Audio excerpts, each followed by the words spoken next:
Ini apanya nih? Masjid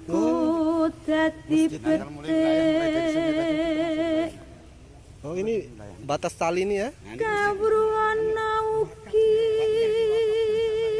Tanahnya. Pembangunannya, pondasinya belum ada. Belum.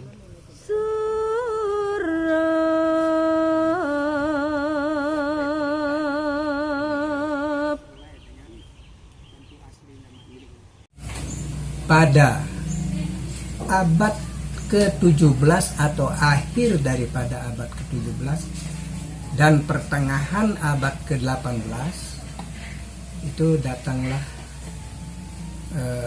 Tilik Sandi ya, atau apa istilah sekarang itu mata-mata dari kerajaan Mataram dulu, kerajaan Mataram Hindu yang ada di Lombok Barat sekarang atau yang dulu itu. Datanglah mengunjungi kedatuan ini dengan tidak ada yang mengetahui bahwa dia itu Tilik Sandi atau mata-mata. Akhirnya sampai di kedatuan ini dia melihat kedatuan ini sangat makmur, sangat tentram penduduknya, dan taat kepada ajaran Islam. Semuanya itu dilaksanakan oleh penduduk daripada kedatuan ini. Nah, dengan demikian melihat daripada baik dari suburnya tanah, makmurnya masyarakatnya atau rakyatnya, dan amannya penduduknya, tidak ada yang ribut, tidak ada yang itu, karena mereka itu selalu mengerjakan perintah Allah Subhanahu wa Ta'ala. Ya, apalagi sholat yang 5 waktu tidak pernah mereka tinggalkan, tetap mereka bersolat berjamaah. Ya, itu keyakinan mereka dulu.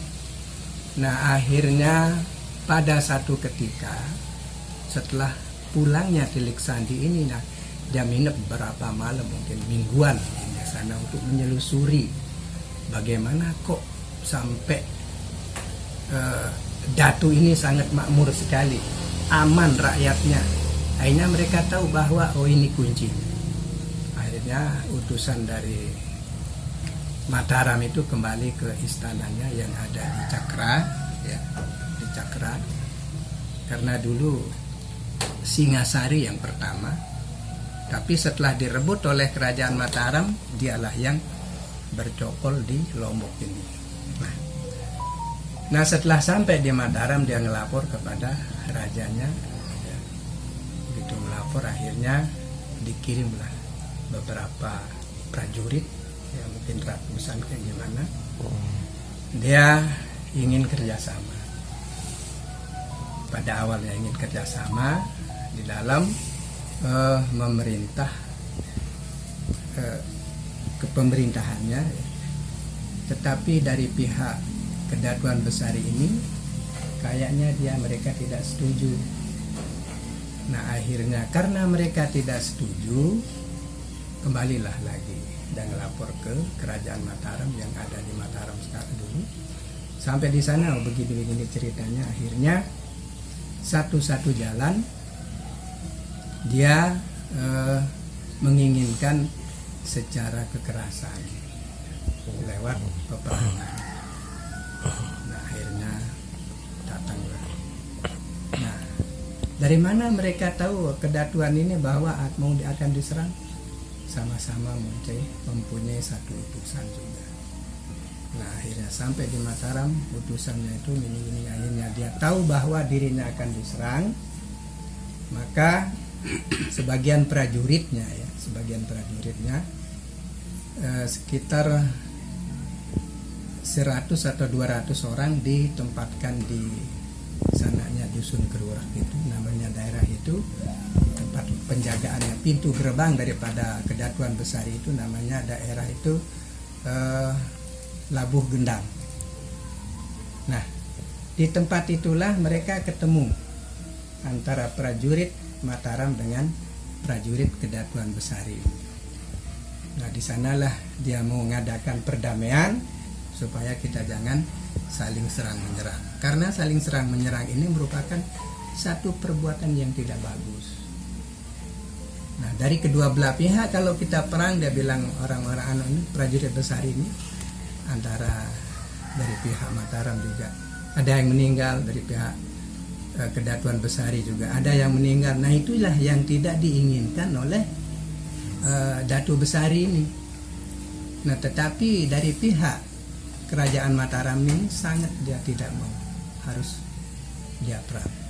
Nah, akhirnya karena mereka permintaannya begitu, satu orang prajurit itu dia kembali ke kedatuan yang ada di Besari. Dia melaporkan ke datunya bahwa kita sehari ini kita akan diserang oleh Raja Mataram. Nah, akhirnya kesimpulan daripada raja, daripada kita berperang, lebih baik kita menghilangkan diri, kita pindah alam. Nah, akhirnya mendengar keputusan daripada datu ini, maka semua masyarakat yang ada di kedatuan itu dikumpulkan semua ke wilayah istana atau kedaton daripada Kedatuan Besari ini. Akhirnya setelah kumpul semua, dibawa semua ya, sapi, kuda, pokoknya semualah yang mereka miliki itu dibawa ke wilayah istana tersebut.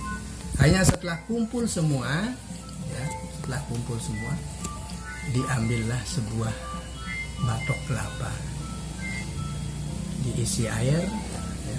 Nah, kemudian air itulah diberikan asma Allah, dijampi dengan asma Allah. Hanya begitu selesai diberikan asma Allah, kemudian diberikan salah seorang untuk menyirami sekeliling daripada istana tersebut atau kedaton itu, ya, ke seluruh kerajaannya itu atau kedatuannya itu. Nah, itu disirami ya, sampai keliling, ketemu dengan sudah ketemu semuanya. Setelah disiram-siram, maka dengan kesukutika, ya, Kedatuan Besari itu hilang, berubah menjadi hutan.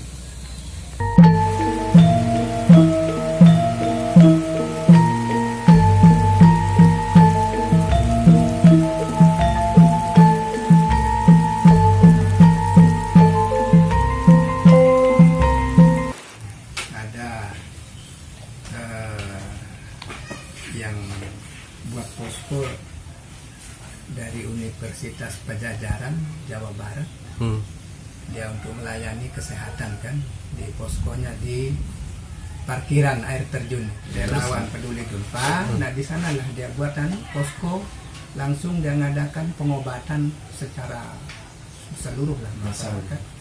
Kalau ada yang sakit ke sana dia. Akhirnya rame dia orang ngobat sana. Nah, biasanya kalau mereka yang kampung yang hilang itu dia berobat sekitar jam 2, jam 3 malam. Nah, tetapi besok paginya dilihat catatan itu tidak ada. Memang tadi malamnya sudah dicatat semua. Besoknya kok hilang catatan, tidak ada namanya.